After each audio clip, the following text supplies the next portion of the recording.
السلام علیکم ورحمۃ اللہ وبرکاتہ۔ الحمدللہ رب العالمین، الصلاۃ والسلام علی رسولہ الکریم، اما بعد فاعوذ باللہ من الشیطان الرجیم، بسم اللہ الرحمن الرحیم۔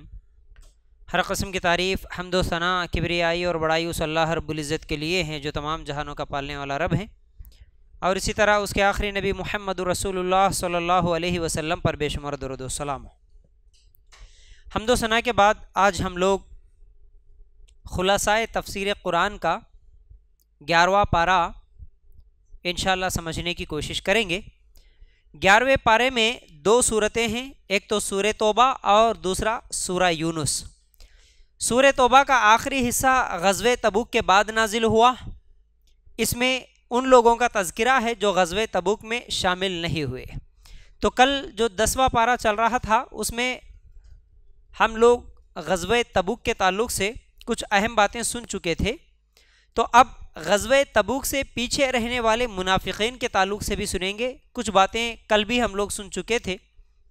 تو غزوہ تبوک سے پیچھے رہنے والے 2 قسم کے لوگ تھے۔ ایک تو وہ منافق جو اس لیے سفر میں شریک نہیں ہوئے کہ یہ جنگ تو اس وقت کا سپر پاور جو روم ہے، ان کا یہ خیال تھا کہ اگر ہم لوگ اس غزوے میں شامل ہوں گے تو زندہ واپس نہیں آئیں گے، ایک بھی مسلمان واپس زندہ نہیں آئے گا، اگر ہم لوگ ان کے ساتھ جائیں گے تو پھر ہم بھی مر جائیں گے۔ اس لیے منافق نہیں آئے، ہیلے اور بہانے بنائے۔ اور ان کے علاوہ کچھ سچے پکے مسلمان بھی تھے جو غزوہ تبوک میں شریک نہیں ہو سکے، محض سستی اور کاہلی کی وجہ سے۔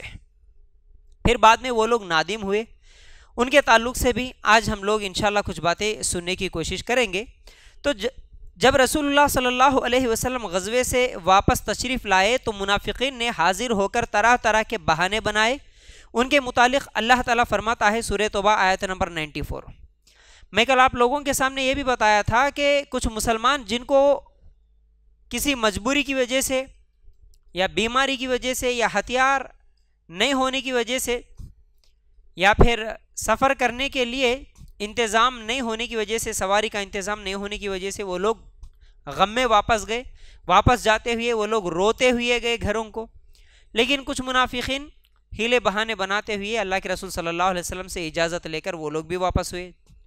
تو اب یہاں اللہ تعالیٰ کہتا ہے یعتذرون الیکم اذا رجعتم الیہم قل لا تعتذروا لن نؤمن لکم قد نبأنا اللہ من اخبارکم وَسَيَرَ اللَّهُ عَمَلَكُمْ وَرَسُولُهُ ثُمَّ تُرَدُّونَ إِلَىٰ عَالِمِ الْغَيْبِ وَالشَّهَادَةِ فَيُنَبِّئُكُمْ بِمَا كُنْتُمْ تَعْمَلُونَ۔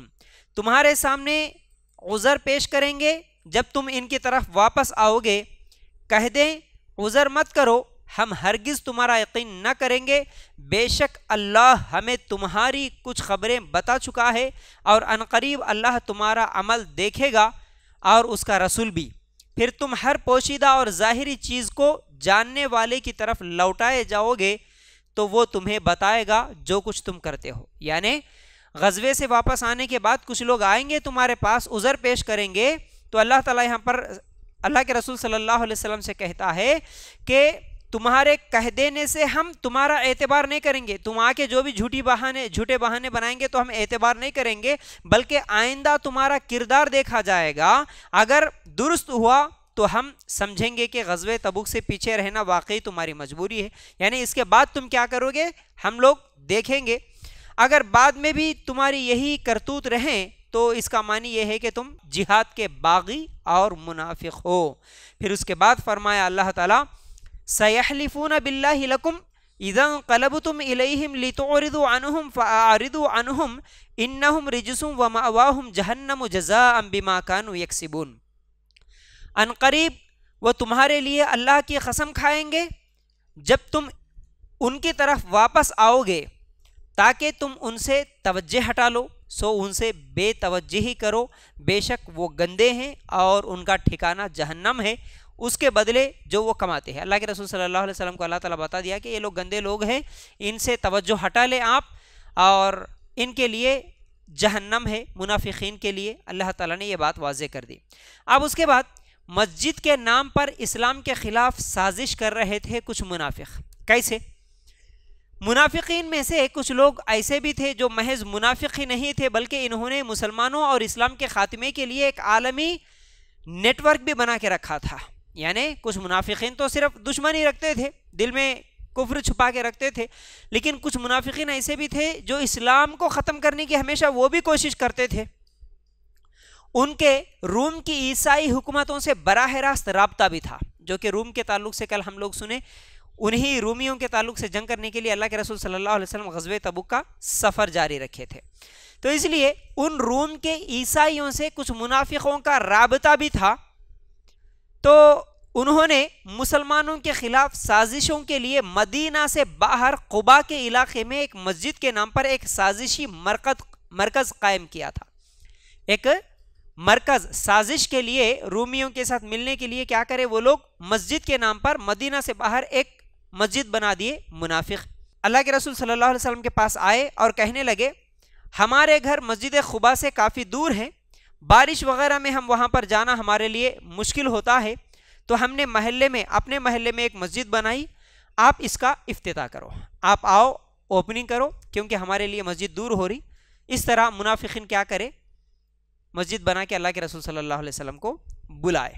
لیکن اس کا مقصد کیا تھا, رومیوں کے ساتھ مل کے ایک پلاننگ, ایک سازش کرنے کے لیے وہ لوگ وہاں پر ایک سینٹر بنا کے رکھے سمجھیے. تو اللہ کے رسول صلی اللہ علیہ وسلم کیونکہ غزوہ تبوک کی تیاریوں میں مشغول تھے, تو اللہ کے رسول صلی اللہ علیہ وسلم نے کہا کہ ٹھیک ہے اب تو غزوے میں جانا ہے مجھے, اس لیے میں نہیں آ سکتا, جب غزوے سے واپس آؤں گا تو پھر میں آ کے انشاءاللہ اس کی افتتاح کروں گا. اللہ کے رسول صلی اللہ علیہ وسلم ان کو واپس بھیج دیے. اب اس کے تعلق سے اللہ تعالیٰ اللہ کے رسول صلی اللہ علیہ وسلم کو کہتا ہے سورہ توبہ آیت نمبر 107 اور 108 میں, وَالَّذِينَ اتَّخَذُوا مَسْجِدًا ضِرَارًا وَكُفْرًا وَتَفْرِيقًا بَيْنَ الْمُؤْمِنِينَ وَإِرْصَادًا لِمَنْ حَارَبَ اللَّهَ وَرَسُولَهُ مِنْ قَبْلُ وَلَا يَحْلِفُنَّ إِنْ أَرَدْنَا إِلَّا الْحُسْنَى وَاللَّهُ يَشْهَدُ إِنَّهُمْ لَكَاذِبُونَ لَا تَقُمْ فِيهِ أَبَدًا. اور وہ لوگ جنہوں نے ایک مسجد بنائی نقصان پہنچانے اور کفر کرنے کے لیے اور ایمان والوں کے درمیان پھوٹ ڈالنے کے لیے اور ایسے لوگوں کے لیے گھات کی جگہ بنانے کے لیے جنہوں نے اس سے پہلے اللہ اور اس کے رسول سے جنگ کی, اور یقیناً وہ ضرور قسمیں کھائیں گے کہ ہم نے بھلائی کے سوا ارادہ نہیں کیا, اور اللہ شہادت دیتا ہے کہ بے شک وہ یقیناً جھوٹے ہیں, اس میں کبھی کھڑے نہ ہونا. یعنی اللہ تعالیٰ اس مسجد کے تعلق سے, اس مسجد کے بنانے والوں کے تعلق سے اللہ تعالیٰ واضح کر دیا, اے محمد صلی اللہ علیہ وسلم آپ نہیں جانتے یہ لوگ مسجد کس لیے بنائے, یہ تو آپس میں پھوٹ ڈالنے کے لیے, تمہارے دشمن ہیں یہ لوگ اس طرح بنا کے رکھے, آپ کبھی بھی اس مسجد میں کھڑے نہیں ہونا. یعنی یہ مسجد کی شکل میں مسلمانوں کے خلاف ایک مدرسہ بنایا گیا, اس لیے آپ کو کبھی بھی وہاں نہیں جانا چاہیے. چنانچہ آپ نے کچھ افراد کو بھیج کر اسے جلوا دیا, یعنی اس مسجد کو جلا دیا اور اس مسجد کو گرا دیا اللہ کے رسول صلی اللہ علیہ وسلم کچھ صحابہ کو بھیج کر. اس کے بعد صحابہ اکرام کی تعریف سورہ توبہ آیت نمبر 100 میں اللہ تعالیٰ کہتا ہے والسابقون الاولون من المہاجرین والانصار والذین اتبعوهم بإحسان رضی اللہ عنہم ورضوا عنہ وأعد لهم جنات تجری تحتها الانہار خالدین فیہا ابدا ذلک الفوز العظیم. اور مہاجرین اور انصار میں سے سبقت کرنے والے سب سے پہلے لوگ اور وہ لوگ جو نیکی کے ساتھ ان کے پیچھے آئے, اللہ ان سے راضی ہو گیا اور وہ اس سے راضی ہو گئے, اور اس نے ان کے لیے ایسے باغات تیار کیے ہیں جن کے نیچے نہریں بہتی ہیں, ان میں وہ ہمیشہ رہنے والے ہیں, یہی بہت بڑی کامیابی ہے. اللہ تعالیٰ انصار اور مہاجرین یعنی وہ صحابہ جو مکہ میں اسلام قبول کرے ہجرت سے پہلے, اور وہ صحابہ جو ہجرت کے بعد اسلام قبول کرے, ان کے تعلق سے کہتا ہے کہ یہ وہ صحابہ ہے جن کے لیے اللہ تعالیٰ جنت تیار کر کے رکھا, وہ ایسی جنتیں جن کے نیچے نہریں بہ رہی ہے, اور اللہ تعالیٰ ان سے راضی ہو گیا اور اللہ تعالیٰ بھی ان سے راضی ہو گیا. پھر اسی طرح وہ بھی اللہ تعالیٰ سے راضی ہو گئے. تو صحابی اصل میں اس شخص کو کہتے ہیں جس نے اسلام قبول کیا, یعنی اللہ کے رسول صلی اللہ علیہ وسلم کے ہاتھ پر بیعت بھی کیا, یعنی دیکھنا بھی شرط نہیں ہے کیونکہ کئی نابینا صحابہ بھی تھے جو اللہ کے رسول صلی اللہ علیہ وسلم کو نہیں دیکھے, تو اللہ کے رسول صلی اللہ علیہ وسلم کے ہاتھ پر بیعت کی اور پوری زندگی اسلام پر بسر کی اور اسی پر ان کی موت آئی, تو ایسے شخص کو صحابی کہتے ہیں. تو صحابہ اکرام میں 3 گروہ ہیں. ایک سب سے افضل مہاجرین ہیں جنہوں نے مشکل ترین حالات میں اسلام قبول کیا، دین کو بچانے کے لیے انہیں اپنے گھر بار چھوڑ کر ہجرت کرنا پڑا. ایک وہ صحابہ جو شروع کے دنوں میں اسلام قبول کرے اور بہت سخت دن تھے، ایسے حالات میں وہ لوگ اسلام قبول کرے مکہ میں، اور اپنا ایمان بچانے کے لیے گھر کو بھی چھوڑ دیے اور مال کو بھی چھوڑ دیے، مکہ چھوڑ کے ان کو آنا پڑا. پھر دوسرے وہ صحابہ ہے، وہ گروہ ہے جنہوں نے اسلام کی خاطر ہجرت کرنے والوں کو اپنے گھروں میں، اپنے دلوں میں جگہ دی اور ان کی مدد کی. یہ کون ہے؟ مہاجرین ہے. یہ کون ہے؟ انصار ہے جو مدینہ میں اسلام قبول کرے. ٹھیک ہے. پھر اسی طرح تیسرا گروہ وہ ہے، اور جو وہ تھے جو باہر دیہاتوں میں رہتے تھے، یعنی انصار بھی نہیں تھے، مہاجرین میں سے بھی نہیں تھے، دیہاتوں میں رہتے تھے. انہوں نے ایسے وقت میں اسلام قبول کیا کہ جب اسلام ایک طاقت بن چکا تھا، اس لیے انہیں نہ ہجرت کرنے کی ضرورت پیش آئی اور نہ ہی انہیں مہاجرین کی میزبانی کرنے پڑی. یہ تیسرا گروہ ہے. تو بہرحال صحابہ کے انفرادی سطح پر 5 درجات ہیں. اب یہاں پر دیکھیے ہر صحابی کا الگ الگ مرتبہ ہے. انفرادی طور پر 5 درجات ہیں. ایک تو سابقون الاولون ہیں جو ابتدائی دنوں میں اسلام قبول کرے، شروع کے دنوں میں، اور دوسرے وہ لوگ ہیں جو جنگ بدر میں اسلام قبول کرے، اور تیسرا وہ گروہ جو صلح حدیبیہ کے موقع پر شریک تھے اور اللہ کے رسول صلی اللہ علیہ وسلم سے بیعت رضوان پر ان لوگوں نے بیعت کی تھی. یہ بیعت رضوان کیا ہے اور صلح حدیبیہ کیا ہے، انشاءاللہ اگر آگے چل کر اس کے تعلق سے تفصیلی گفتگو انشاءاللہ میں آپ لوگوں کو سمجھاؤں گا. اور چوتھا درجہ صحابہ کا وہ ہے جو فتح مکہ والے لشکر میں شامل تھے، اور پھر باقی تمام صحابہ اکرام یہ 5ویں درجے میں شامل ہے.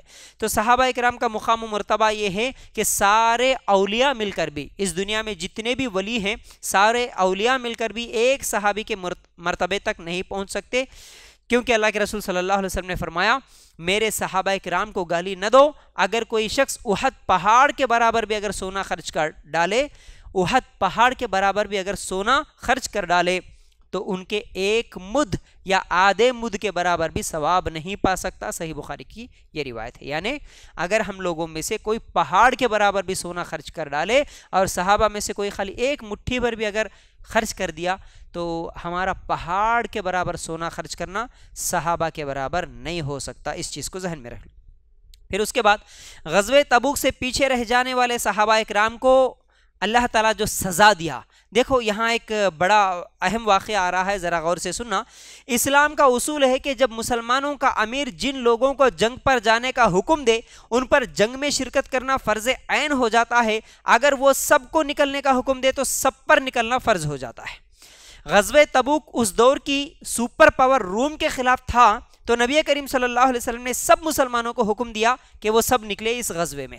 اس لیے جو لوگ بلا عذر شامل نہ ہوئے انہیں سزا بھی دی گئی.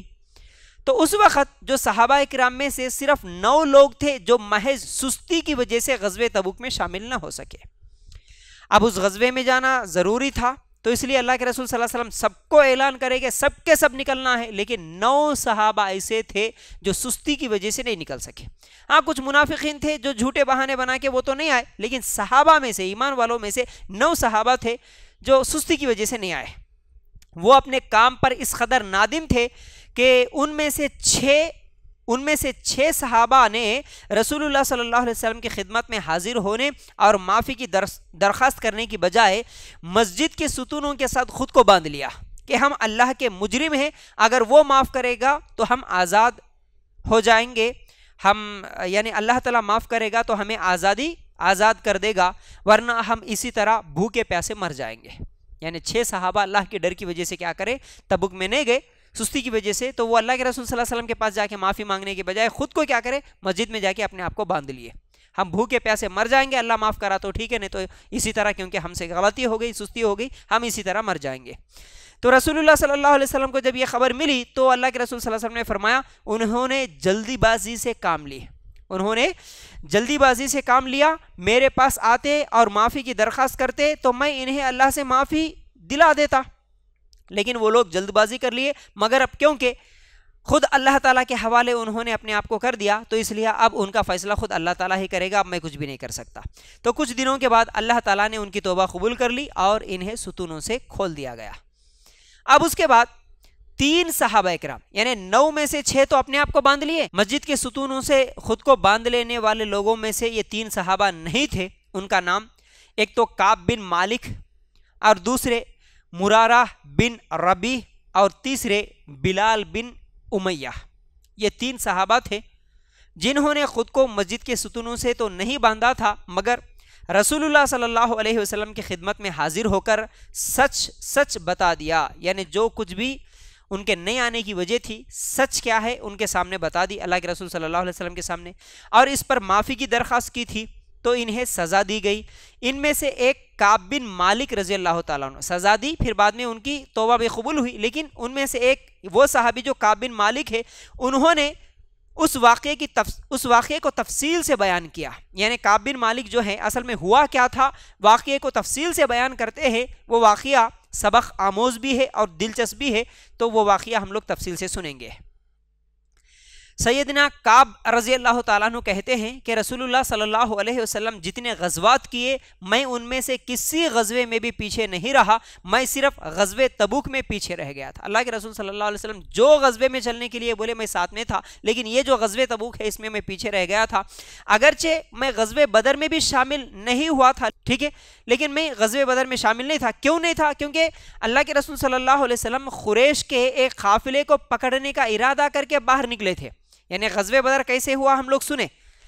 اللہ کے رسول صلی اللہ علیہ وسلم پوری تیاری کے ساتھ اور تمام مسلمانوں کو اعلان کر کے نہیں نکلے تھے نا، بس صرف اس قافلے کو پکڑنا تھا جو تجارت کر کے آ رہا تھا، وہ مال کو قبضہ کرنا تھا، اس لیے کچھ صحابہ کو لے کے اللہ کے رسول صلی اللہ علیہ وسلم نکلے۔ تو یہ جو صحابی ہے یہ غزوہ بدر میں شامل نہیں تھے۔ تو اس کے بعد وہ خود کہتے ہیں کہ کیونکہ رسول اللہ صلی اللہ علیہ وسلم قریش کے قافلے کو پکڑنے کا ارادہ کر کے باہر نکلے تھے، لیکن اللہ تعالیٰ نے وقت طے کیے بغیر مسلمانوں کا سامنا دشمن سے کرا دیا۔ سمجھ گئے نا، وہ جو مکے سے جو مشرک آئے وہ سامنے آ گئے۔ میں تو عقبہ کی رات بھی اللہ کے رسول صلی اللہ علیہ وسلم کی خدمت میں حاضر ہوا تھا، جہاں میں نے اسلام پر قائم رہنے کا مضبوط قول و قرار بھی کیا تھا۔ اگرچہ لوگوں میں غزوہ بدر کی شہرت زیادہ ہے، لیکن میں یہ پسند نہیں کرتا کہ مجھے بیعت عقبہ کے بدلے میں غزوہ بدر میں شرکت کا موقع ملا ہوتا۔ تو بہرحال وہ کہتے ہیں کہ میں غزوہ بدر میں تو شامل نہیں تھا، لیکن بیعت عقبہ میں بھی میں شامل تھا۔ غزوہ تبوک کے زمانے میں اس قدر خوشحال تھا میں کہ اس سے پہلے کبھی نہ ہوا تھا۔ اللہ کی قسم، اس سے پہلے میرے پاس 2 اونٹنیاں کبھی جمع نہیں ہوئی تھی، جبکہ اس موقع پر میرے پاس 2 اونٹنیاں تھی۔ یعنی غزوہ تبوک کے موقع پر میرے پاس 2 اونٹنیاں تھی، اللہ تعالیٰ مال دیا ہوا تھا، میں بڑا خوش تھا اس وقت۔ رسول اللہ صلی اللہ علیہ وسلم کا یہ قاعدہ تھا کہ جب کسی غزوے میں جانے کا ارادہ کرتے تو اس کو مکمل طور پر ظاہر نہ کرتے، بلکہ کسی اور مقام کا نام لیا کرتے۔ لیکن یہ غزوہ کیونکہ سخت گرمی میں ہوا اور طویل سفر کا بھی تھا، تو دشمن بھی زیادہ تعداد میں تھے، اس لیے آپ صلی اللہ علیہ وسلم مسلمانوں سے یہ معاملہ صاف صاف بیان کر دیے تھے۔ یعنی اللہ کے رسول صلی اللہ علیہ وسلم دوسرے غزوات میں جب جاتے تو مکمل راستہ پتہ بتا کے تیاری کر کے ایسا نہیں جاتے تھے دشمنوں کو پتہ چلتا، بلکہ ایک پلاننگ تھی جنگ کی۔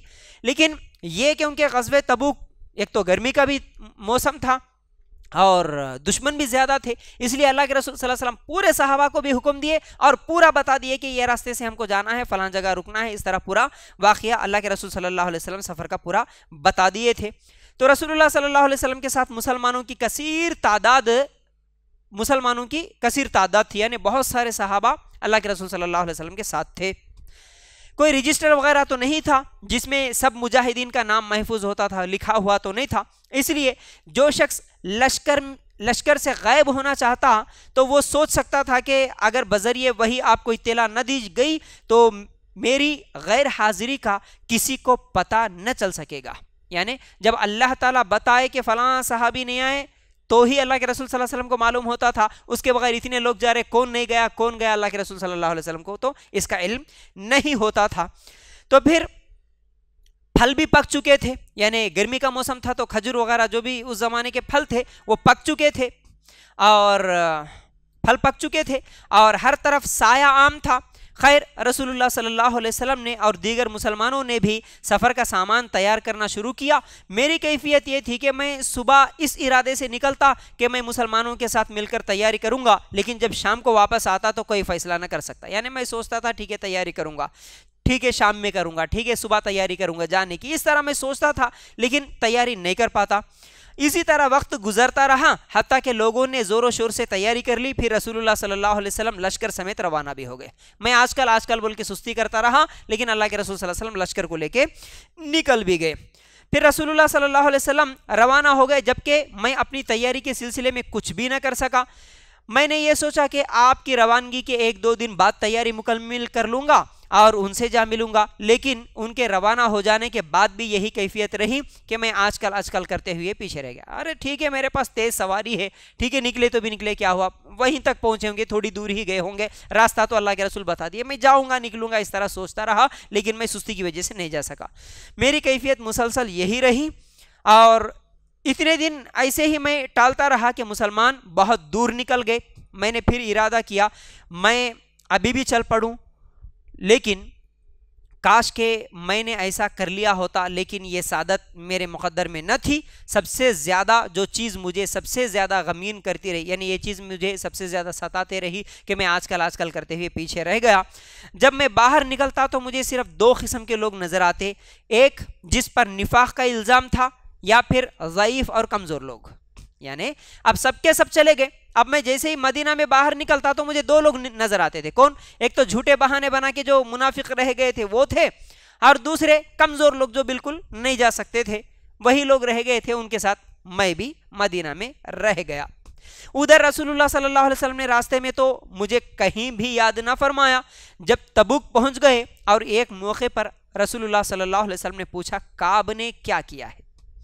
اللہ کے رسول صلی اللہ علیہ وسلم راستے میں تو نہیں پوچھے، لیکن وہاں پہنچنے کے بعد اللہ کے رسول صلی اللہ علیہ وسلم کو یاد آیا کعب کہاں ہے؟ تو بنو سلمہ کے ایک شخص نے کہا اے اللہ کے رسول اسے صحت و خوشحالی نے روک رکھا، یعنی دوسرے صحابی ایک شخص کیا بولا، وہ مطلب غلط بات بولے کہ خوشحال ہے نا، پیسے مل گئے نا اور صحت مند ہے نا، اس لیے وہ بس غرور میں تکبر میں وہ نہیں آ سکے بول کے ایک آدمی بول دیا۔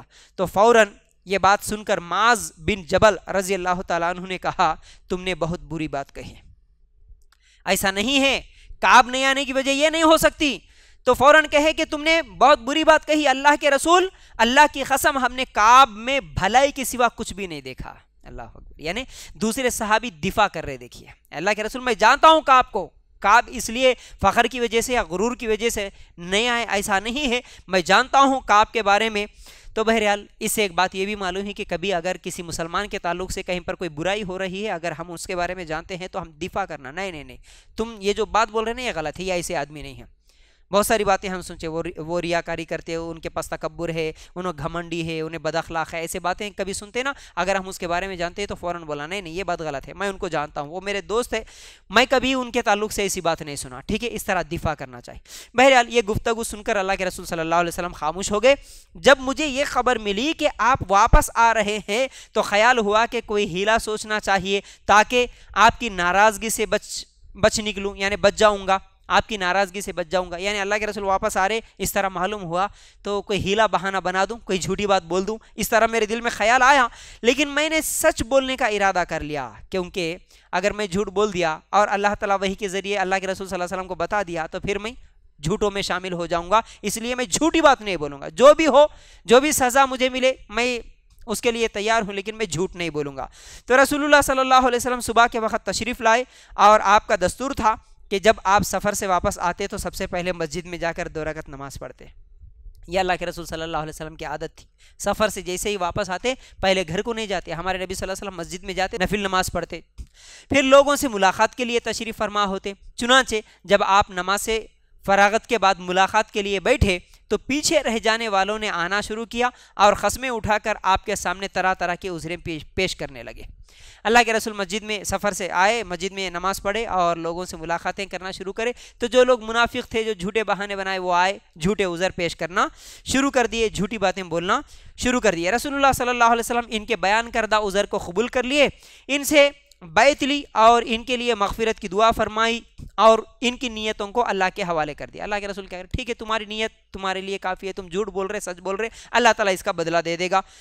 اللہ کے حوالے کر دیے. الغرض میں بھی آپ کی خدمت میں حاضر ہوا, میں نے جب آپ کو سلام کیا تو آپ مسکرائے.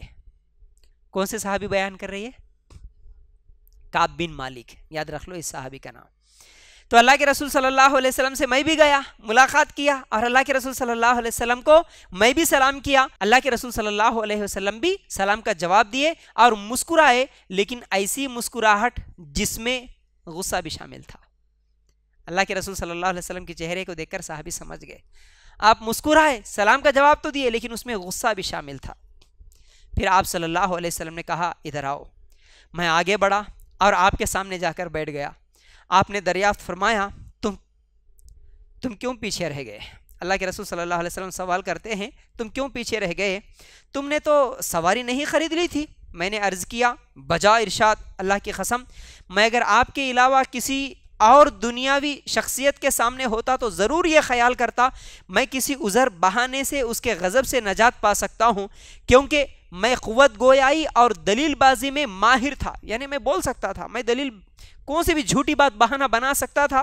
آپ کے علاوہ اگر دوسروں کے سامنے ہوتا تو میں کوئی بھی جھوٹی بات بول سکتا تھا. لیکن اللہ کی قسم مجھے یقین ہے کہ اگر آج میں آپ کے سامنے جھوٹ بول کر آپ کو راضی کر لوں تو ان قریب اللہ تعالیٰ آپ کو حقیقت بتا دے گا.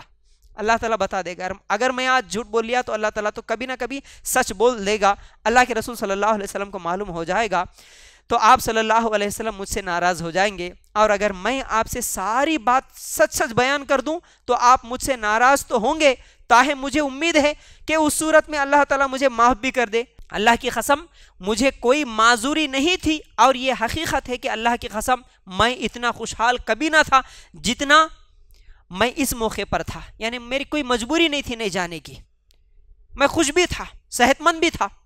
پھر اس کے بعد وہ صحابی کہتے ہیں جس میں آپ کے ساتھ میں جانے سے رک گیا تھا, میری یہ گفتگو سن کر, یعنی اللہ کے رسول صلی اللہ علیہ وسلم کے سامنے سچ سچ بتا دیا. اللہ کے رسول میں صحت مند بھی تھا, میرے پاس کوئی مجبوری بھی نہیں تھی, میں سستی کی وجہ سے نہیں آ سکا. تو میری یہ گفتگو سن کر رسول اللہ صلی اللہ علیہ وسلم نے فرمایا اس شخص نے صحیح بات بتائی, اس شخص نے صحیح بات بتائی. یعنی اللہ کے رسول صلی اللہ علیہ وسلم پوری بات سنے اور بولے کہ اس شخص نے صحیح بات بتائی, اچھا جاؤ اور انتظار کرو یہاں تک کہ اللہ تعالیٰ تمہارے بارے میں کوئی فیصلہ صادر فرما دے. اللہ اکبر. کیا بولے یہ پوری بات سن کر؟ جاؤ, پوری بات سنا دیا نا, جب اللہ تعالیٰ جو بھی تمہارے تعلق سے فیصلہ کرے گا جب تک انتظار کرو, تم یہاں سے نکل جاؤ.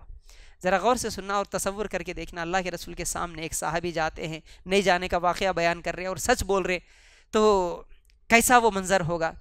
اللہ کے رسول صلی اللہ علیہ وسلم جب یہ بولے کہ اللہ تعالیٰ تمہارے تعلق سے کوئی فیصلہ صادر فرمائے گا تو میں اٹھ گیا. یہ معاملہ میرے علاوہ دو مزید لوگوں سے بھی پیش آیا, ان میں سے ایک مرارہ بن ربی اور دوسرے بلال بن امیہ. یہ دونوں بھی میرے ساتھی تھے, یعنی میری طرح یہ لوگ بھی سستی کی وجہ سے اس غزوے میں شامل نہیں ہو سکے, لیکن یہ دونوں غزوے بدر میں شامل ہوئے تھے. غزوے بدر میں شامل ہونے والے صحابہ میں سے تھے یہ لوگ. پھر اس کے بعد ان کا طرز عمل میرے لیے قابل تقلید تھا. رسول اللہ صلی اللہ علیہ وسلم نے باقی تمام پیچھے رہ جانے والوں میں سے صرف ہم تینوں کے ساتھ بات چیت کرنے سے لوگوں کو منع فرما دیا. اللہ کے رسول صلی اللہ علیہ وسلم کیا کرے, یہ جو تینوں ہیں نا, یہ تینوں جو آ کے سچ سچ بتا دیے, سستی کی وجہ سے نہیں آئے, ان سے کوئی بھی بات نہیں کرے گا. اللہ کے رسول صلی اللہ علیہ وسلم یہ حکم دے دیے. لہٰذا لوگ ہم سے دور دور رہنے لگے اور ہمارے لیے اس حد تک بدل گئے کہ میں محسوس کرنے لگا کہ کوئی اجنبی سرزمین میں ہوں میں, کوئی بھی مجھ سے بات کرنے والا نہیں, ہم لوگوں سے کوئی نہیں بات کر رہا تھا. ایسا لگا کہ کسی نئی جگہ پر ہم لوگ آ گئے. ہم پر 50 دن تک اسی حال میں ہم لوگ رہے, ہم پر 50 دن گزرے, 50 دن تک کوئی ہم سے بات کرنے والا نہیں. دوسرے دونوں ساتھی تو تھکے ہارے گھر میں بیٹھ گئے اور روتے رہے. دو ساتھی جو ہے وہ تو تھکے ہوئے تھے, کمزور بھی تھے, وہ گھر میں بیٹھ کے روتے روتے یہ 50 دن گزار رہے تھے. لیکن کیونکہ میں ان تینوں میں سے جوان بھی تھا اور طاقتور بھی تھا, لہٰذا باہر نکلا کرتا تھا, مسلمانوں کے ساتھ نماز میں شریک ہوتا تھا اور بازاروں میں پھرا کرتا تھا, لیکن مجھ سے کوئی بھی بات نہیں کرتا. اللہ اکبر. پورے صحابہ ہیں, مدینہ میں ہیں, ایک صحابی جو باہر جا رہے, نماز کو آ رہے جا رہے, کوئی نہیں بات کر رہا, کیا حال گزرتی ہوں گی. تو وہ صحابی کہتے ہیں میں رسول اللہ صلی اللہ علیہ وسلم کی خدمت میں بھی اس وقت حاضر ہوتا جب آپ نماز کے بعد لوگوں کے ساتھ تشریف فرماتے. میں جب آپ کو سلام کرتا تو اپنے دل میں یہی سوچتا رہتا کہ آیا میرے سلام کے جواب میں رسول اللہ صلی اللہ علیہ وسلم کے لب مبارک متحرک ہوتے یا نہیں. یعنی میں سلام کرتا، نماز میں جاتا اللہ کے رسول کو، اور میں انتظار کرتا اللہ کے رسول صلی اللہ علیہ وسلم کے ہونٹ ہلتے، میرے سلام کا جواب ملتا ہوگا، میں یہ انتظار میں رہتا. پھر میں آپ کے قریب ہی نماز پڑھتا، میں اللہ کے رسول صلی اللہ علیہ وسلم کے قریب بھی بیٹھتا نماز میں، اللہ کے رسول صلی اللہ علیہ وسلم کے پیچھے نماز پڑھتا، میں انتظار کرتا، اللہ کے رسول صلی اللہ علیہ وسلم کی آنکھوں کی طرف دیکھتا. میں نماز کی طرف متوجہ ہوتا تو آپ میری طرف دیکھتے، اور جب میں آپ کی طرف متوجہ کرتا تو آپ دوسری طرف دینے لگتے، آپ دوسری طرف دیکھنے لگتے. اللہ اکبر. صحابی کی کیا کیفیت گزرتی. میرے سے کوئی نہیں بات کر رہا، کم از کم اللہ کے رسول بات کرتے ہوں گے بول کے میں انتظار میں جاتا، سلام کرتا، آپ کی طرف دیکھتا، نماز پڑھ کے اللہ کے رسول میری طرف دیکھتے، اور میں جب اللہ کے رسول کو دیکھتا تو اللہ کے رسول صلی اللہ علیہ وسلم منہ موڑ لے رہے، چہرہ پھیر لے رہے. میری یہ حالت تھی. جب لوگوں کی یہ بے انتہائی بہت طویل اور ناقابل برداشت ہو گئی تو ایک دن میں حضرت ابو قتادہ کے باغ کی دیوار پھلانگ کر اندر چلا گیا.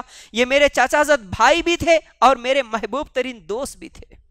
کوئی بھی نہیں بات کر رہا، کم از کم یہ میرے چاچا زد بھائی ہیں، یہ میرے دوست تھے، جگری دوست تھے، کم از کم میں ان سے تو بھی بات کر لوں، یہ تو بھی مجھ سے بات کریں گے. اس لیے میں دیوار پھلانگ کے میں کیا ہے ان کے پاس گیا، میں انہیں سلام کیا، لیکن اللہ کی قسم انہوں نے میرے سلام کا جواب نہیں دیا. وہ میرے دوست ہونے کے باوجود، کیونکہ صحابہ سب سے زیادہ اللہ کے رسول سے محبت کرنے والے، اللہ کے رسول کا حکم آیا ان سے کوئی نہیں بات کرنا، تو وہ صحابی بھی میرے سلام کا جواب نہیں دیے.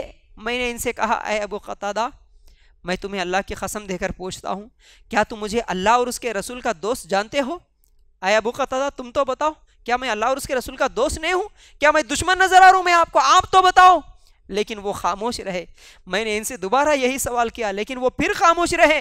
میں نے پھر یہی بات دہرائی تو کہنے لگے اللہ اور اس کا رسول ہی بہتر جانتا ہے، میں کچھ بھی نہیں بول سکتا، جاؤ اللہ رسول بہتر جانتا ہے. یہ سن کر میرے آنکھوں میں آنسو بہنے لگے.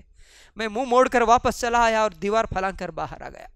میرے وہ دوست بھی مجھے جواب نہیں دے رہے، کچھ بھی جواب نہیں مل رہا، بول رہے کہ اللہ رسول جو حکم دیں گے وہی بس کافی ہے، اللہ جانتا، اللہ کے رسول بہتر جانتے. تو یہ سن کر میرے آنکھوں میں آنسو آ گئے اور میں باہر آ گیا. ایک دن میں مدینہ کے بازار سے گزر رہا تھا، میں نے دیکھا علاقہ شام کا ایک آدمی مدینہ میں غلہ فروخت کرنے آیا، لوگوں سے پوچھ رہا تھا کوئی شخص ہے جو مجھے کعب بن مالک کا پتہ بتا سکے. یعنی ملک شام سے ایک آدمی آیا اور میرے بارے میں پوچھ رہا تھا، میرا نام لے کے پوچھ رہا تھا. لوگوں نے میری طرف اشارہ کیا. جب وہ میرے پاس آیا تو اس نے مجھے شاہ غسان کا ایک خط دیا.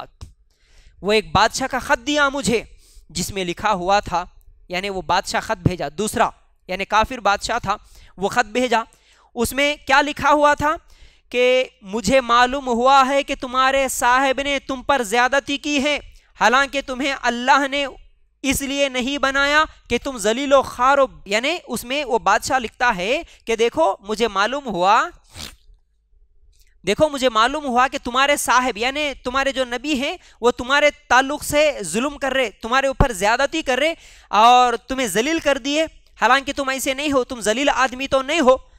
تم ہمارے پاس چلے آؤ، ہم تمہیں شایان شان عزت و مرتبہ دیں گے.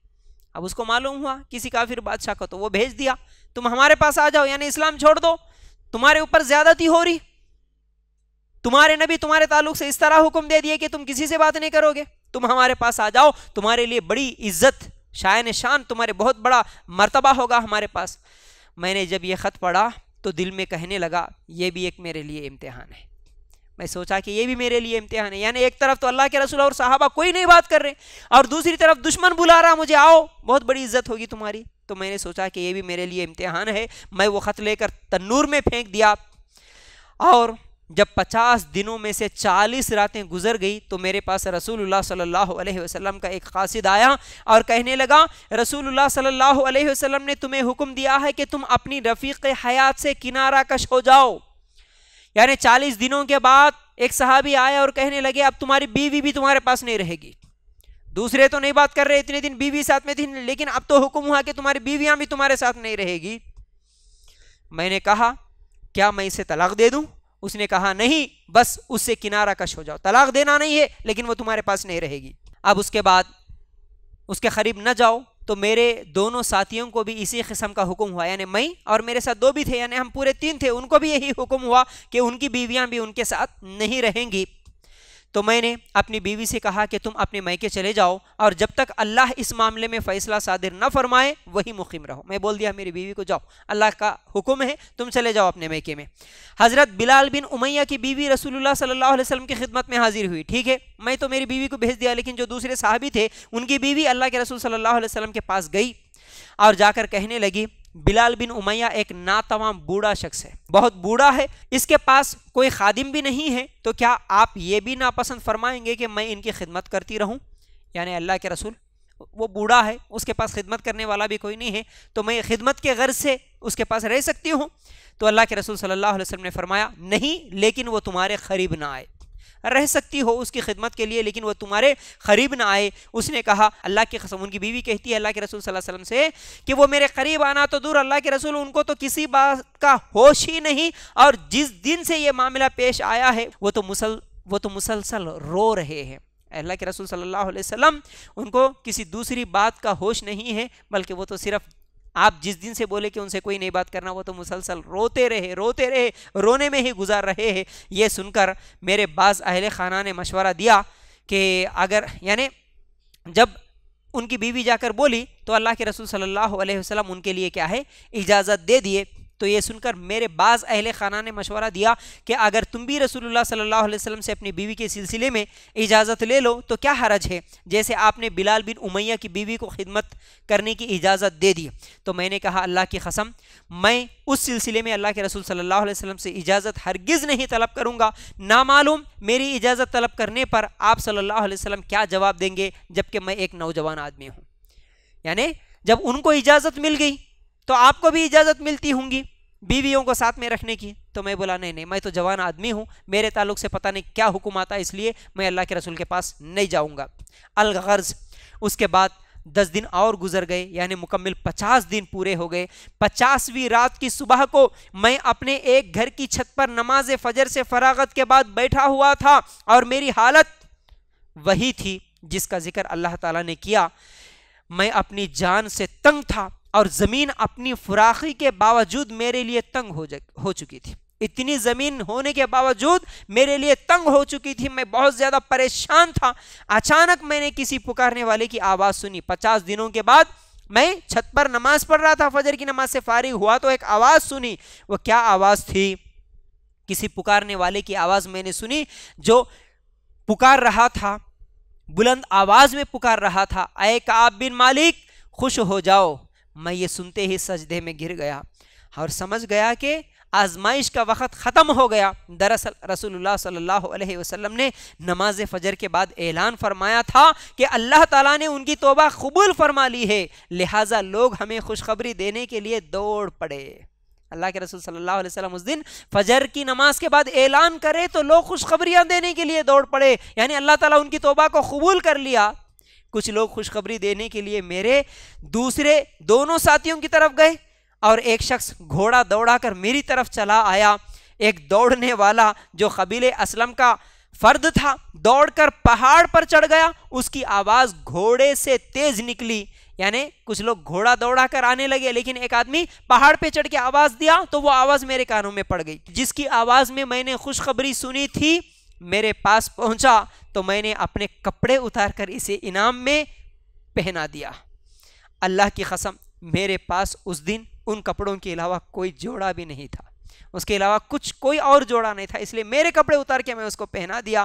لہٰذا میں نے 2 کپڑے ادھار لے کر پہنے۔ اللہ کے رسول صلی اللہ علیہ وسلم کی خدمت میں جانے کے لیے میں چل پڑا، خوشی سے میرے کپڑے اس کو دے دیا، لوگوں سے دوسرے کپڑے ادھار سے لیا اور خوشی سے اللہ کے رسول صلی اللہ علیہ وسلم کے پاس میں گیا۔ لوگ گروہ در گروہ وہ مجھ سے ملتے اور توبہ قبول کرنے کی مبارکبادی دیتے۔ اللہ اکبر، 50 دنوں کے بعد تمہاری توبہ قبول ہوئی، صحابہ آتے اور مبارکبادی دیتے۔ جب میں مسجد پہنچا تو رسول اللہ صلی اللہ علیہ وسلم تشریف فرما تھے اور لوگ آپ کے ارد گرد بیٹھے ہوئے تھے۔ مجھے دیکھتے ہی طلحہ بن عبید اللہ دوڑتے ہوئے آئے اور انہوں نے مصافحہ کیا، مجھے مبارکبادی دی۔ اللہ کی قسم مہاجرین میں سے ان کے علاوہ اور کوئی شخص میری طرف اٹھ کر نہیں آیا۔ طلحہ رضی اللہ تعالیٰ عنہ کے اس سلوک کو میں کبھی نہیں بھولا۔ کعب رضی اللہ تعالیٰ عنہ کا بیان ہے کہ جب میں اللہ کے رسول صلی اللہ علیہ وسلم کو سلام کیا تو آپ نے خوشی سے دمکتے ہوئے چہرے کے ساتھ فرمایا، تمہیں آج کا دن مبارک ہو، یہ دن ان تمام دنوں میں سے سب سے بہتر ہے جو تمہاری پیدائش کے بعد آج تک تم پر گزرے۔ اللہ کے رسول صلی اللہ علیہ وسلم بھی مبارکبادی دیے، اے کعب تمہارے لیے مبارک ہو، تم جب سے پیدا ہوئے تب سے لے کر آج کا دن اس سے بڑا خوشی کا دن تمہارے لیے کوئی نہیں ہے۔ میں نے عرض کیا، اللہ کے رسول یہ معافی آپ کی طرف سے ہے یا اللہ کی طرف سے؟ اللہ اکبر۔ صحابہ کا ایمان بھی کیسا ایمان ہے، کیا سوال کرے، اللہ کے رسول صلی اللہ علیہ وسلم آپ معاف کرے یا مجھے اللہ معاف کرا، مجھے بتا دو۔ اس وقت اللہ کے رسول صلی اللہ علیہ وسلم نے فرمایا، نہیں، یہ معافی اللہ کی طرف سے ہے۔ رسول اللہ صلی اللہ علیہ وسلم جس وقت خوش ہوتے تو آپ کا چہرہ مبارک اس طرح دمک اٹھتا جیسے وہ چاند کا ٹکڑا ہو، اور ہم اس چہرے کو دیکھ کر جان لیا کرتے ہیں کہ آپ خوش ہیں، آپ خوش ہیں، آپ کا چہرہ دیکھ کر ہمیں سمجھ میں آ جاتا۔ اور اس وقت اللہ کے رسول صلی اللہ علیہ وسلم خوشی سے جب مجھے مبارکبادی دیے، میں سمجھ گیا اللہ کے رسول صلی اللہ علیہ وسلم خوش ہے۔ الغرض جب میں آپ صلی اللہ علیہ وسلم کے سامنے بیٹھا تو میں نے عرض کیا، اے اللہ کے رسول میں اس توبہ کی خوشی میں چاہتا ہوں کہ اپنا پورا مال اللہ کے راستے میں صدقہ کر دوں۔ یہ صحابہ کا ایمان تھا، یہ صحابہ کا ایمان تھا۔ اللہ کے رسول اتنی بڑی خوشی ہے، اس خوشی کے موقع پر میں میرا پورا مال اللہ کے راہ میں خرچ کرنا چاہتا ہوں۔ آج خوشیوں کے موقع پر ہم لوگ ناچتے، خوشی ہے میرے کو ہم برتھ ڈے مناتے، خوشی ہے میرے کو ڈانس کرتے، خوشی ہے میرے کو اللہ خوشی دیا ڈی جے لگاتا ہوں، خوشی کے موقع پر شراب پلاتا ہوں، خوشی کے موقع پر ڈانس کرتا ہوں۔ آج کیا کیا کر رہے؟ صحابہ خوشی کیسے مناتے تھے، آج ہم کیسے خوشی منا رہے؟ اللہ کے لیے غور کرنا۔ صحابی کیا بولے، اللہ کے رسول مجھے اتنی خوشی ملی، اتنی خوشی ملی، میری زندگی میں ایسا دن کبھی نہیں آیا، میں جب سے پیدا ہوا تو اس خوشی کے موقع پر میں پورا مال اللہ کی راہ میں خرچ کرنا چاہتا ہوں۔ خوشی کے موقع پر تو ہم فضول خرچیاں کرتے ہیں، ان لوگوں کو سبق حاصل کرنا چاہیے۔ خوشی ہوئی تو تبذیر اور اسراف کرنے والے ان لوگوں کو اس واقعے سے سبق حاصل کرنا۔ اصل میں اسلام کیا چاہتا ہے، صحابہ کا منہج کیا ہے، صحابہ کا طریقہ کیا ہے؟ صحابہ خوشی ملے تو کیا بول رہے، میں پورا مال اللہ کی راہ میں خرچ کرنا چاہتا ہوں۔ اللہ کے رسول صلی اللہ علیہ وسلم نے فرمایا، سب نہیں، اے کعب پورا نہیں بلکہ اس میں سے کچھ مال آپ اللہ کے راستے میں خرچ کرو، کیونکہ ایسا کرنا تمہارے لیے بہتر ہوگا۔ میں نے عرض کیا، اچھا میں اپنا وہ حصہ جو خیبر میں ہے اپنے پاس روک لیتا ہوں۔ پھر میں نے عرض کیا، اے اللہ کے رسول چونکہ اللہ تعالیٰ نے مجھے صرف سچ بولنے کی برکت سے نجات دی ہے، اس لیے میں اپنی توبہ کی قبولیت کی خوشی میں یہ وعدہ کرتا ہوں، یہ عہد کرتا ہوں، جب تک زندہ رہوں گا ہمیشہ سچ بات کہوں گا۔ اللہ اکبر، کیا ایمان، کیا صحابہ کے واقعات، یہ کیا الفاظ ہے اس صحابی کے، کیا بول رہے ہیں، اللہ کے رسول میرے سچ بولنے کی وجہ سے اللہ تعالیٰ مجھے توبہ قبول کر لیا نا۔ آج جھوٹے لوگ تو جھوٹے بہانے بنا کر بھاگے، لیکن سچ کی برکت ہے یہ، میں جھوٹ نہیں بولوں گا، اس لیے اللہ کے رسول میں سچ بولا تھا آپ کے سامنے، سستی کی وجہ سے میں اس غزوے میں شامل نہیں ہو سکا، تو سچ کی وجہ سے اللہ تعالیٰ آج میرے لیے قرآن اتارا، میری توبہ قبول کر لیا، اس لیے میں عہد کرتا ہوں، میں وعدہ کرتا ہوں اللہ کے رسول آج کے بعد کبھی میں جھوٹ نہیں بولوں گا۔ ایک تو پورا مال اللہ کے راہ میں خرچ کرتا ہوں بولے، اور دوسرا ایک نیکی کا کام کرتا ہوں بلکہ وعدہ کر لیے۔ تو جب صحابہ کو خوشی ملتی تو ایسے وعدہ کرتے، نیکی کے کام کرنے کے وعدے کر لیتے، منتیں مان لیتے۔ آج خوشی ملے تو کیا میں بھی کوئی اچھا کام کروں گا بلکہ ہم لوگاں بھی کوئی وعدہ کر لیتے، کوئی منت مان لیتے، تو بولتے ہیں کہ میں ہمیشہ سچ کہوں گا، کبھی جھوٹ نہیں بولوں گا۔ چنانچہ اللہ کی قسم میرے علم میں ایسا کوئی مسلمان نہیں جسے سچ بولنے کی وجہ سے اللہ تعالیٰ نے اتنی خوبصورت انداز میں نوازا ہو، جس قدر حسین خوبصورت انداز میں اس نے مجھے نوازا ہے، جس دن سے میں نے رسول اللہ صلی اللہ علیہ وسلم کے روبرو یہ عہد کیا تھا۔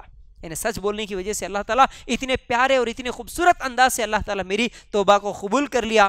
اس دن سے آج تک کبھی قصداً میں نے جھوٹ نہیں بولا، اور مجھے توقع ہے، یعنی مجھے امید ہے کہ اللہ تعالیٰ باقی مانند زندگی میں بھی مجھے جھوٹ سے محفوظ رکھے گا انشاءاللہ۔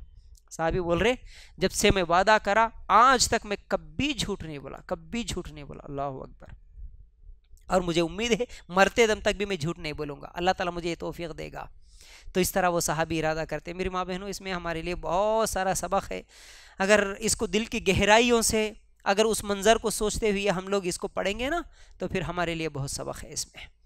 تو ہم تو چھوٹی چھوٹی باتیں کیا بڑی بڑی باتوں میں جھوٹی باتیں بول دیتے ہیں, یوں جھوٹی بات بولے کہ یوں مکر جاتے ہیں, ہمیں تو کوئی خوف نہیں ہوتا, کوئی ڈر نہیں ہوتا.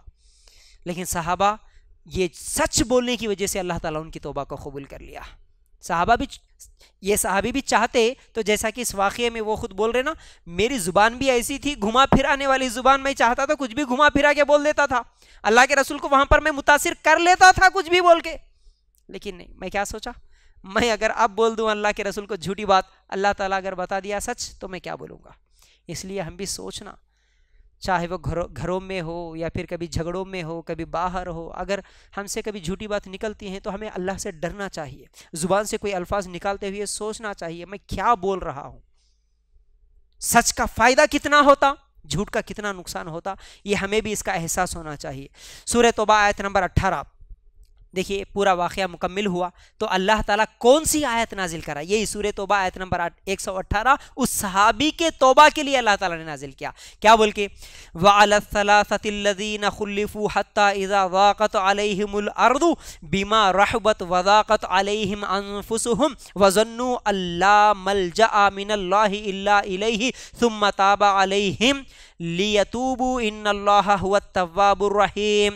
اور ان تینوں پر بھی جو موقوف رکھے گئے یہاں تک کہ جب زمین ان پر تنگ ہو گئی, باوجود اس کے کہ فراخ تھی اور ان پر ان کی جانیں تنگ ہو گئی, اور انہوں نے یقین کر لیا کہ اللہ سے پناہ کی کوئی جگہ اس کی جناب کے سوا نہیں, پھر اس نے ان پر مہربانی کے ساتھ توجہ فرمائی تاکہ وہ توبہ کرے. یقیناً اللہ ہی ہے جو بہت توبہ قبول کرنے والا اور نہایت رحم کرنے والا.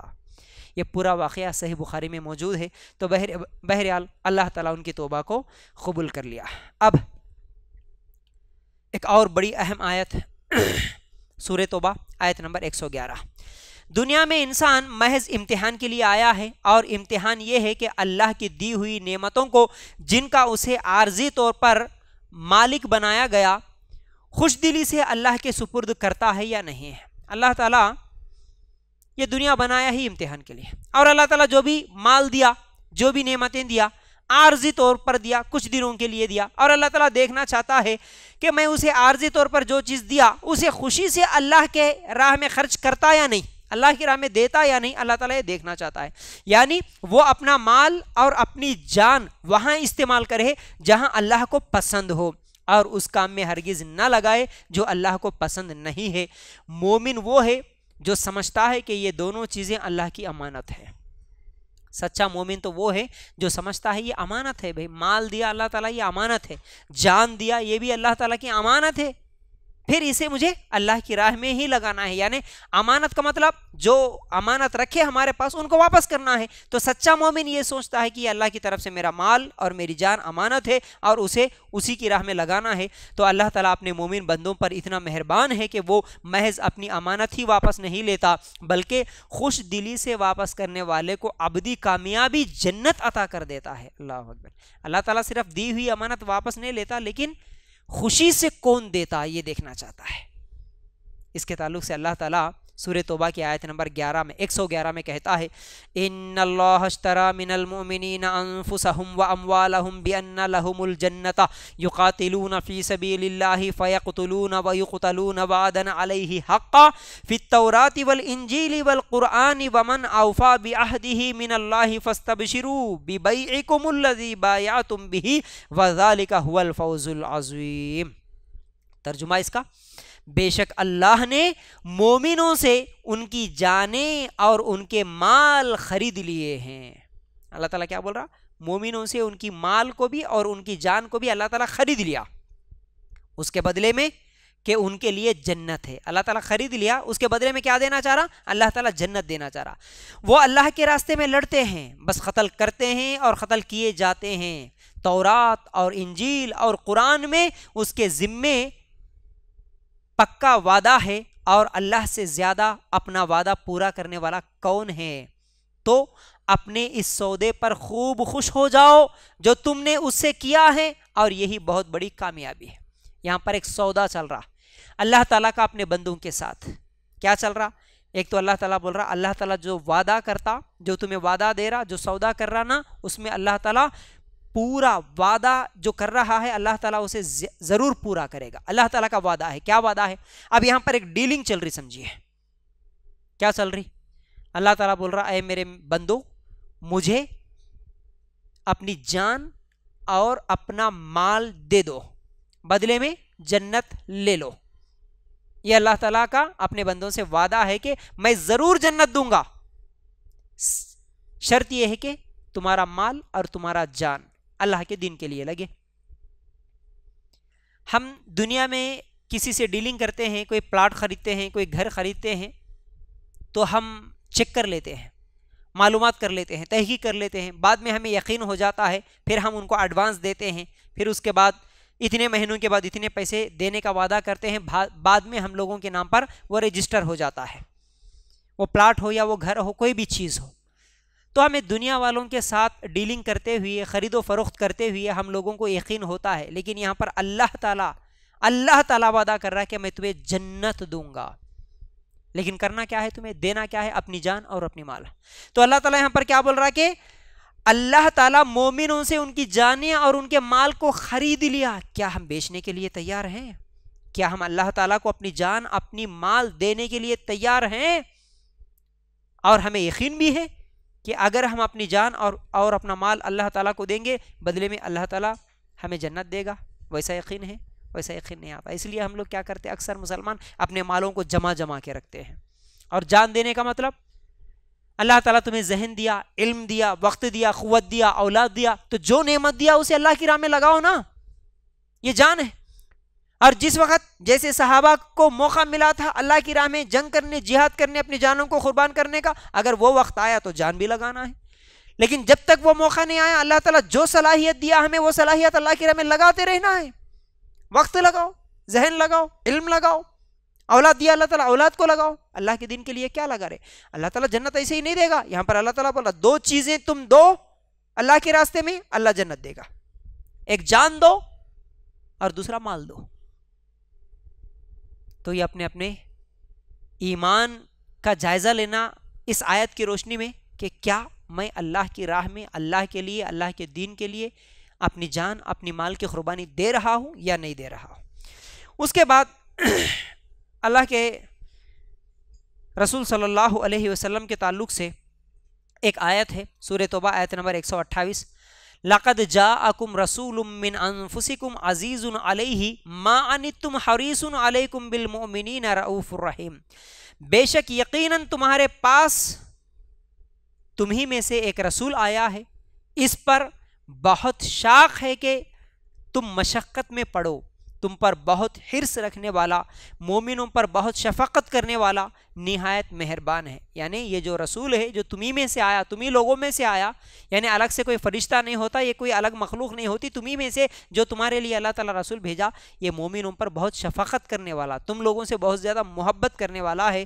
یہ اصل میں اللہ کے رسول صلی اللہ علیہ وسلم کے تعلق سے اللہ تعالیٰ نے یہاں پر واضح کر دیا. اس کے بعد حقیقت یہ ہے کہ نبی کریم صلی اللہ علیہ وسلم کی زندگی کا ایک ایک لمحہ، ایک ایک عمل اس بات کی گواہی بھی دیتا ہے کہ آپ نے اللہ کے پیغام اس کے بندوں تک پہنچانے کے لیے، انسانوں کو جہنم سے بچانے اور جنت میں داخل کرنے کے لیے دن رات ایک کر دیا. اللہ کے رسول صلی اللہ علیہ وسلم تمام انسانوں سے کیسی محبت کرتے تھے، دن رات لگا دیے، محنت کرے اللہ کے رسول صلی اللہ علیہ وسلم. کس کے لیے؟ کہ انسانیت کو جہنم کی آگ سے بچائے، تمام انسانوں کو جنت میں داخل کرا. اس لیے اللہ کے رسول صلی اللہ علیہ وسلم کی محنت تھی اور اتنی مشکلات برداشت کیے کہ اس سے زیادہ تکلیف اٹھانے کا تصور بھی نہیں کیا جا سکتا. تو اس لیے اللہ تعالیٰ اس آیت نے واضح کر دیا کہ یہ رسول تم لوگوں کے لیے بہت محبت کرنے والا، بہت زیادہ شفقت کرنے والا ہے. چلو اب یہ سورہ توبہ مکمل ہوتی ہے، سورہ یونس شروع ہوتا ہے. سورہ یونس رسول اللہ صلی اللہ علیہ وسلم پر قیام مکہ کے آخری دور میں نازل ہوا. اس صورت میں مشرکین مکہ کے کردار کا تذکرہ اور ان کے عقائد کا رد بھی ہے. خصوصاً ان کا عقیدہ انکار رسالت، انکار آخرت اور انکار توحید کا رہ گیا تھا، یعنی انکار توحید کا رد کیا گیا ہے. تو اور ان کے مطالبات اور ان کے اعتراضات کے جواب دیے گئے ہیں. تو سورہ توبہ میں ہتھیاروں سے جہاد کا حکم تھا، تو سورہ یونس میں کفار سے علمی مجادلہ اور لسانی جہاد کا حکم دیا، یعنی علم سے جہاد کرنا، یعنی زبان سے جہاد کرنے کا اللہ تعالیٰ یہاں پر حکم دے رہا۔ کیسے؟ دیکھو، مشرکین عرب کا رسول اللہ صلی اللہ علیہ وسلم کے رسالت کا انکار کرنے کی وجہ کیا ہے؟ مشرکین جو تھے یہ کیوں انکار کر رہے تھے؟ اللہ کے رسول صلی اللہ علیہ وسلم کو کیوں نہیں مان رہے تھے؟ سورہ یونس آیت نمبر 2، اکان للناس عجبا ان اوحینا الی رجل منہم ان انذر الناس وبشر الذین آمنوا ان لهم قدم صدق عند ربهم قال الکافرون ان هذا لساحر مبین۔ کیا لوگوں کے لیے ایک عجیب بات ہو گئی ہے؟ کیا لوگوں کے لیے ایک عجیب بات ہو گئی کہ ہم نے ان میں سے ایک آدمی کی طرف وحی بھیجی کہ لوگوں کو ڈرا اور جو لوگ ایمان لائے انہیں بشارت دے کہ ان کے لیے ان کے رب کے پاس سچا مرتبہ ہے۔ کافروں نے کہا بے شک یہ تو کھلا جادوگر ہے۔ یعنی مشرکین مکہ اللہ کے رسول صلی اللہ علیہ وسلم کی رسالت کو کیوں انکار کر رہے تھے کہ یہ تو ہمارے جیسا آدمی ہے، ہم اس کی بات کو کیوں مانیں؟ یہ تو انسان ہے، ہمارے ساتھ پلا بڑا ہے، یہ آج آ کے میں نبی ہوں بولے تو ہم کیسے مان لیں؟ یعنی ان کا تصور تھا کہ کوئی فرشتہ آنا تھا، اصل میں تو انسان آیا، اس لیے ان کے لیے تعجب لگ رہا تھا اور وہ بولنے لگے یہ تو جادو ہے، بس یہ اللہ کے رسول نہیں ہے، یہ صرف جادو ہے۔ پھر اس کے بعد اللہ تعالیٰ اپنا تعارف دیتے ہوئے سورہ یونس آیت نمبر 3 میں کہتا ہے ان ربکم اللہ الذی خلق السماوات والارض فی ستۃ ایام ثم استوى علی العرش یدبر الامر ما من شفیع الا من بعد اذنہ ذالکم اللہ ربکم فاعبدوہ افلا تذکرون۔ بے شک تمہارا رب اللہ ہی ہے جس نے آسمانوں اور زمین کو 6 دنوں میں پیدا کیا، پھر وہ عرش پر بلند ہوا، ہر کام کی تدبیر کرتا ہے، کوئی سفارش کرنے والا نہیں مگر اس کی اجازت کے بعد، وہی اللہ تمہارا رب ہے سو اس کی عبادت کرو، تو کیا تم نصیحت حاصل نہیں کرتے؟ یہاں پر اللہ تعالیٰ اپنا تعارف دے رہا، اللہ کون ہے؟ اللہ تعالیٰ ان آیاتوں میں بتا رہا وہ اللہ ہے جو زمین و آسمان کو 6 دن میں پیدا کیا، پھر عرش پر بلند ہوا۔ پھر اس کے بعد اللہ تعالیٰ سورہ یونس آیت نمبر 4 میں کہتا ہے الیہ مرجعکم جمیعا وعد اللہ حقا انہ یبدأ الخلق ثم یعیدہ لیجزی الذین آمنوا وعملوا الصالحات بالقسط والذین کفروا لهم شراب من حمیم وعذاب علیم بما کانوا یکفرون۔ اسی کی طرف تم سب کا لوٹنا ہے، اللہ کا وعدہ سچا ہے، بے شک وہی پیدائش شروع کرتا ہے پھر اسے دوبارہ پیدا کرے گا تاکہ جو لوگ ایمان لائے اور انہوں نے نیک اعمال کیے انہیں انصاف کے ساتھ جزا دے، اور جن لوگوں نے کفر کیا ان کے لیے نہایت گرم پانی سے پینا ہے اور دردناک عذاب ہے اس کے بدلے جو وہ کفر کیا کرتے تھے۔ پھر اللہ کون ہے؟ اللہ تعالیٰ بیان کرتے ہوئے سورہ یونس کی آیت نمبر 5 میں کہتا ہے هو الذی جعل الشمس ضیاء والقمر نورا وقدره منازل لتعلموا عدد السنین والحساب ما خلق اللہ ذلك الا بالحق یفصل الآیات لقوم یعلمون۔ وہی ہے جس نے سورج کو تیز روشنی اور چاند کو نور بنا دیا۔ اللہ کون؟ اللہ وہ ہے جس نے سورج بنایا، سورج کو تیز روشنی والا، چاند کو نور بنا دیا اور اس کی منزلیں مقرر کی تاکہ تم سالوں کی گنتی اور حساب معلوم کرو۔ اللہ نے یہ سب کچھ انہیں پیدا کیا مگر حق کے ساتھ، یعنی اللہ تعالیٰ بے فائدہ فضول نہیں پیدا کرا، اللہ تعالیٰ حق کے ساتھ پیدا کرا، اور وہ آیات کو ان لوگوں کے لیے کھول کر بیان کرتا ہے جو جانتے ہیں۔ پھر اس کے بعد اللہ تعالیٰ کہتا ہے سورہ یونس آیت نمبر 6 میں ان فی اختلاف اللیل والنہار وما خلق اللہ فی السماوات والارض لآیات لقوم یتقون۔ بے شک رات اور دن کے بدلنے میں اور ان چیزوں میں جو اللہ نے آسمانوں زمینوں میں پیدا کی ہیں یقیناً ان لوگوں کے لیے نشانیاں ہیں جو ڈرتے ہیں۔ رات اور دن میں اور زمین و آسمان میں یہ سب اللہ تعالیٰ کی نشانیاں ہیں، جو غور کرتا، جو فکر کرتا، اس کو یہ علم ہوتا کہ یہ سب ایسے ہی نہیں چل رہے، ایسے ہی نہیں گھوم رہے، اس کو بنانے والا کوئی ہے۔ تو اس طرح ہم اللہ تعالیٰ کو پہچان سکتے ہیں، یہ اللہ تعالیٰ کی نشانیاں ہیں۔ اور اتنی نشانیاں دیکھ لینے کے بعد بھی جو لوگ اللہ کے پیغام کو نہیں مانتے اور اس سے ملاقات یعنی عقیدہ آخرت کا انکار کرتے ہیں، تو ان لوگوں کے تعلق سے اللہ تعالیٰ کہتا ہے ان الذین لا یرجون ان الذین لا یرجون لقاءنا ورضوا بالحیات الدنیا وطمأنوا بها والذین هم عن آیاتنا غافلون اولئک مأواہم النار بما كانوا یکسبون. بے شک وہ لوگ جو ہماری ملاقات کی امید نہیں رکھتے اور وہ دنیا کی زندگی پر خوش ہو گئے اور ان سے مطمئن ہو گئے، اور وہ لوگ جو ہماری آیتوں سے غافل ہے، یہی لوگ ہیں جن کا ٹھکانہ جہنم ہے، اس کے بدلے جو وہ کمایا کرتے تھے. یہ سب نشانیاں دیکھنے کے بعد بھی تم انکار کرتے، آخرت کا انکار کرتے، تو پھر تمہارے لیے جہنم ہے. پھر اس کے بعد اللہ تعالیٰ دنیا کی زندگی کی مثال دے رہا سورہ یونس کے آیت نمبر 24 میں. دنیا کی زندگی کی مثال تو بس اس پانی کی سی ہے جسے ہم نے آسمان سے اتارا تو اس کے ساتھ زمین سے اگنے والی چیزیں خوب مل جل گئی، جن سے انسان اور چوپائے کھاتے پیتے ہیں، یہاں تک کہ جب زمین نے اپنی آرائش حاصل کر لی اور خوب مزین ہو گئی اور اس کے رہنے والوں نے یقین کر لیا کہ وہ اس پر قادر ہیں، تو رات یا دن کو اس پر ہمارا حکم آ گیا تو ہم نے اسے کٹی ہوئی کر دیا جیسے وہ کل تھی ہی نہیں. اس طرح ہم ان لوگوں کے لیے آیات کھول کر بیان کرتے ہیں جو خوب سوچتے ہیں. مطلب اس میں اللہ تعالیٰ دنیا کی مثال دیتے ہوئے سمجھایا کہ آسمان سے اللہ تعالیٰ جب بارش برساتا ہے تو زمین ہری بھری ہو جاتی ہے، اور کھیتی باڑی کرنے والے جو اناج اگانے والے ان کے لیے کھیتی باڑی بھی ہری بھری لگتی ہے، لوگ خوش ہوتے ہیں، ارے یہ تو بہت فائدہ دینے والی ہے. لیکن اچانک اللہ تعالیٰ ایسا طوفان بھیجتا ہے، ایسا ہوتا ہے صبح اٹھ کے دیکھے تک کل یہاں پر کھیت تھا ہی نہیں، ایسے اللہ تعالیٰ برابر کر دیتا ہے.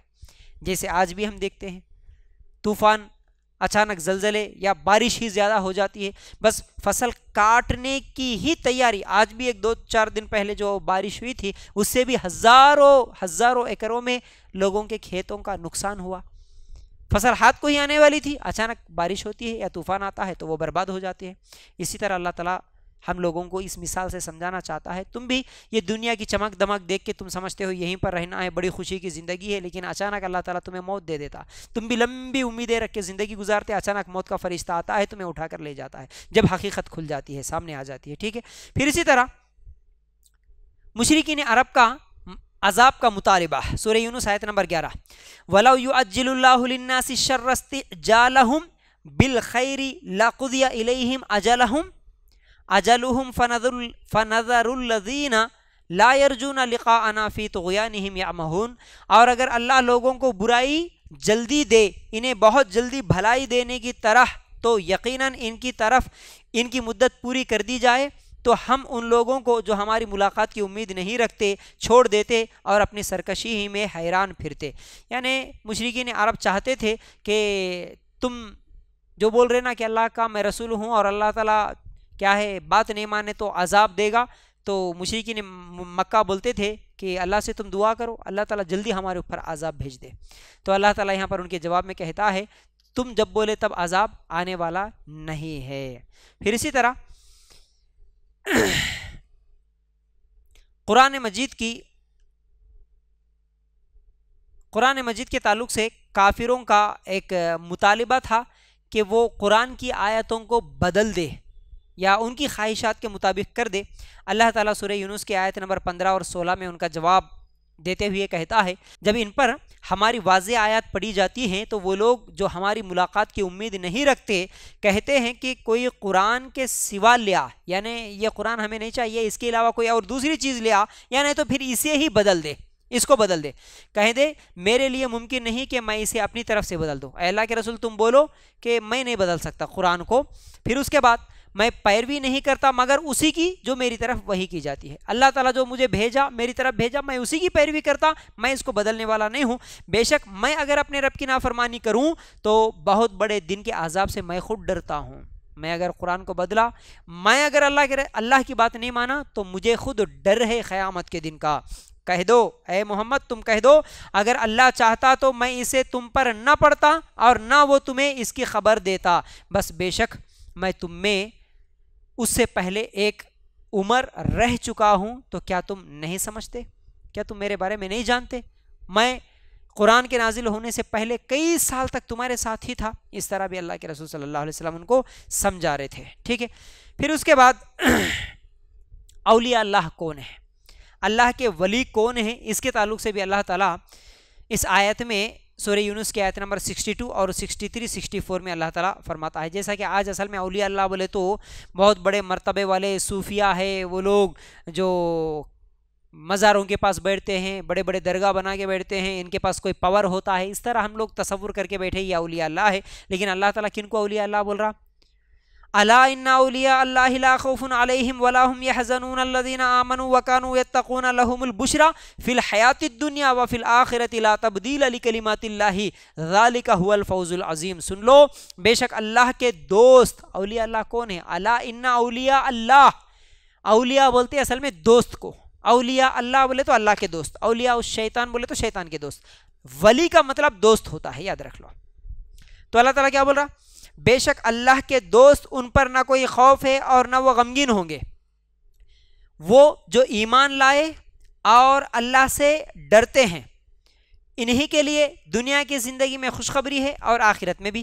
اللہ کی باتوں کے لیے کوئی تبدیلی نہیں, یہی بہت بڑی کامیابی ہے. تو اولیاء اللہ کے تعلق سے, اللہ کے ولیوں کے تعلق سے اللہ تعالیٰ ایک اللہ کے رسول صلی اللہ علیہ وسلم کی حدیث بھی ہے صحیح بخاری میں, جس نے میرے کسی ولی سے دشمنی کی اس کے خلاف میری طرف سے اعلان جنگ ہے, اور میرا بندہ جب جن عبادتوں کے ذریعے سے میرے قریب حاصل کرتا ہے, میرا قرب حاصل کرتا ہے, ان میں سے کوئی عبادت مجھے اتنی پسند نہیں جس قدر عبادت پسند ہے جو میں نے اس پر فرض کی ہے. یعنی ولی کون بنتا ہے؟ جو میں فرض کر کے رکھا عبادت, جو فرض عبادتوں کو کرتا ہے وہ میرے قریب ہوتا ہے, اور پھر میرا بندہ نوافل کے ذریعے بھی مجھ سے اتنا قریب ہو جاتا ہے کہ میں اسے محبت کرنے لگتا ہوں. تو جو جتنا زیادہ اللہ سے ڈرتا, جو جتنی زیادہ نفل نمازیں پڑھتا, تقوی اختیار کرتا, وہ اتنا زیادہ اللہ کے قریب ہوتا, وہ اتنا بڑا ولی ہوتا. لیکن ولیوں کا تصور جو ہمارے معاشرے میں جو بنا کے رکھ لیے ہم لوگ, یہ اللہ کے ولی نہیں ہوتے. جو جتنا نیک, جو جتنا متقی, جو جتنا زیادہ نمازی ہے, وہ اتنا بڑا اللہ کا ولی ہے. فرعون کا جو جسم تھا اس کے لیے بھی اللہ تعالیٰ قیامت تک کے لیے ایک نمونہ اور عبرت بنایا. اس کا ذکر کرتے ہوئے سورہ یونس آیت نمبر 92 میں اللہ تعالیٰ کہتا ہے فَالْيَوْمَ نُنَجِّيكَ بِبَدَنِكَ لِتَكُونَ لِمَنْ خَلْفَكَ آیَةً وَإِنَّ كَثِيرًا مِّنَ النَّاسِ عَنْ آیَاتِنَا لَغَافِلُونَ. بس آج ہم تجھے تیرے خالی بدن کے ساتھ بچا لیں گے تاکہ تو ان کے لیے عظیم نشانی بنے جو تیرے بعد ہو, اور بے شک بہت سے لوگ ہماری نشانیوں سے غافل ہے. یعنی اللہ تعالیٰ اسی وقت جب فرعون کو سمندر میں ڈبا دیا, اسی وقت اللہ تعالیٰ نے کہا تیرے جسم کو پانی نہیں سڑا سکتی, نہیں گلا سکتی ہے, اور اس کی لاش کہا جاتا ہے کہ آج بھی موجود ہے. اور اللہ تعالیٰ نے کہا بعد والوں کے لیے تیری لاش کو میں نشانی بنا کے رکھوں گا, تو اسی طرح وہ نشانی بنا ہوا ہے. اس کے تعلق سے اللہ تعالیٰ یہاں پر سورہ یونس کی آیت نمبر 92 میں کہتا ہے. پھر اس کے بعد موت کے وقت وہ جو فرعون تھا نا, وہ بھی بولا اللہ میں ایمان لاتا ہوں بول کے. تو موت کے فرشتے کو دیکھنے کے بعد اگر کوئی میں ایمان لاتا ہوں بولے تو اللہ تعالیٰ اس کی توبہ کو قبول نہیں کرتا. کیسے؟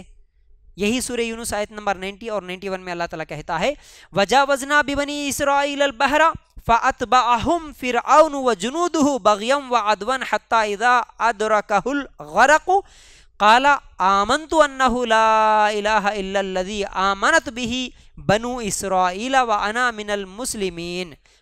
مِنَ الْمُسْلِمِينَ الْآنَ وَقَدْ عَصَيْتَ قَبْلُ وَكُنْتَ مِنَ الْمُفْسِدِينَ. اور ہم نے بنی اسرائیل کو سمندر سے پار کر دیا تو فرعون اور اس کے لشکر نے سرکشی اور زیادتی کرتے ہوئے ان کا پیچھا کیا, یہاں تک کہ جب وہ ڈوبنے لگا تو اس نے کہا میں ایمان لے آیا, حق یہ ہے کہ اس کے سوا کوئی معبود نہیں جس پر بنی اسرائیل ایمان لائے. جب وہ ڈوبنے لگا تو اس وقت کہا حق یہی ہے, میں مانتا ہوں. کیا حق ہے؟ جس پر بنی اسرائیل ایمان لائے وہی حق ہے. یعنی اللہ حق ہے اور موسیٰ علیہ السلام اللہ کے رسول ہے, یہ حق ہے. میں مانتا ہوں, میں ایمان لے آیا ہوں اور میں فرما برداروں میں سے ہوں. کیا بولا؟ اچھا یہاں پر دیکھو فرعون کے الفاظ اللہ تعالیٰ یہاں پر کیا نقل کر رہا. قالا, اس نے کہا آمنت